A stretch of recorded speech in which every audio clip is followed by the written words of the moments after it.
For the staff and commissioners of the Kansas Wheat Commission, fiscal year 2011, which concluded June 30th of this year, featured a tremendous series of successful initiatives, all of which are intended to promote the Kansas wheat industry by educating consumers about wheat foods, encouraging domestic and international consumption of Kansas grown wheat, and investing toward a brighter future for Kansas wheat farmers. The Kansas wheat owned Heartland Plant Innovations made great strides in applied wheat research this year. The group's Advanced Breeding Services unit began work on developing doubled haploids in temporary laboratory and greenhouse space on the K-State campus. Using doubled haploids, wheat researchers are able to reduce the time typically needed to create new wheat varieties from 12 years to about 6 years.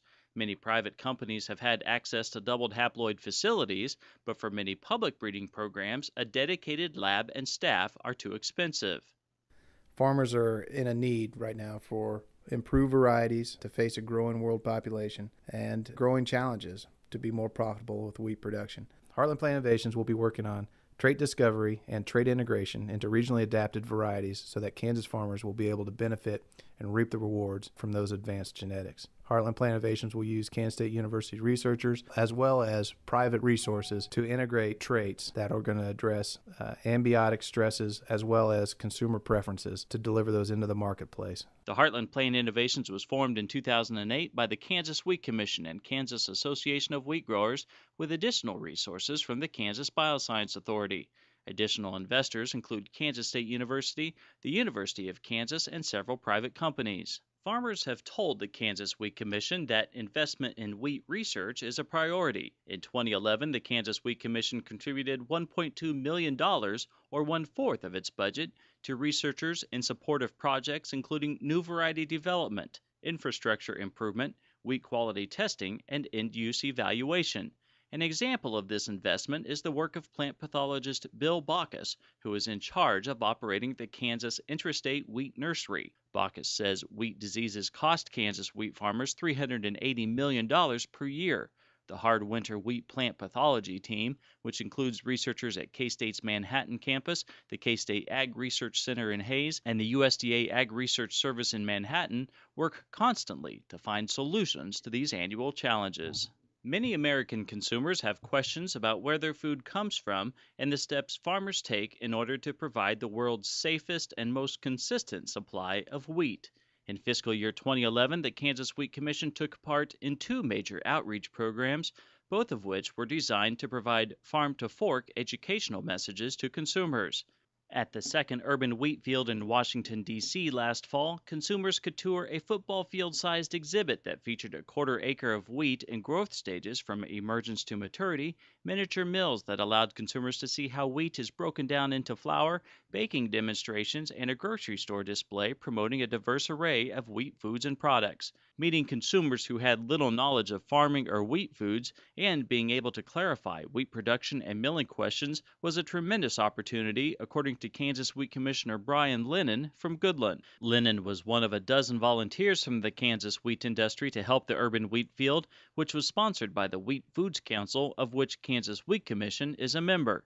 Children's minds are like sponges. They absorb everything they see, and so what I'm able to show them is how we take that kernel of wheat and we run it through a mill and how it's made into flour. It's touching the flour and seeing the mill grind that attracts them, and it then opens the door for you to really teach them something about how flour's made. In June, 8 talented amateur bakers from across the nation descended upon Wichita for the second National Festival of Breads, sponsored by the Kansas Wheat Commission, King Arthur Flour, and Fleischmann's Yeast. While the baking competition was the highlight of the 3-day event, a key component was the festival's Harvest Tour, featuring a harvest lunch and combine ride in a wheat field and tours of both a flour mill and grain elevator, showing the bakers, sponsors, and media professionals how wheat is produced and processed proved to be an excellent educational opportunity. Fiscal year 2011 was an amazing year for wheat exports. More than 35.3 million metric tons, or 1.1 billion bushels, of U.S. wheat were exported, a 56% increase over last year and the highest levels since 1993. Exports gained momentum a year ago due to weather concerns around the globe. Drought and wildfires in Russia and the Ukraine prompted an export ban and quotas for those 2 countries respectively. Through the Chekhov-funded U.S. Wheat Associates, importers formerly counting on the Black Sea supplies of wheat learned they could rely on the U.S. wheat supply to meet their needs throughout the marketing year.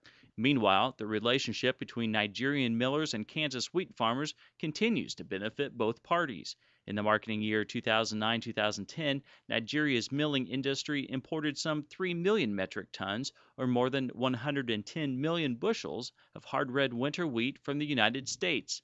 Much of that wheat was shipped from ports in the Texas Gulf and originates in Kansas. U.S. Wheat opened an office in Lagos, Nigeria in 2001, thus, Nigeria is loyal to U.S. origined wheat. U.S. Wheat's expertise has helped Nigeria's flour millers develop a unique type of pan bread, which is one of the most common and inexpensive sources of food for Nigerians. Recently, a type of instant noodle that uses solely hard red winter wheat has become a fast-growing market for Nigerian milling companies. The Kansas Wheat Commission has broken ground on the Kansas Wheat Innovation Center in Manhattan. The heart of this 40,000 square foot structure includes 15,000 square feet of advanced wheat breeding laboratories and 10,000 square feet of greenhouses in which the Heartland Plant Innovations, K-State, and USDA's Agricultural Research Service can work on new variety and technology development for wheat. The staff of the Kansas Wheat Commission and Kansas Association of Wheat Growers also will be headquartered at the Kansas Wheat Innovation Center. The Kansas Wheat Innovation Center is being built on 3 acres adjacent to the Grain Science and Industry Complex north of Kimball Avenue in Manhattan, on land being leased from Kansas State University.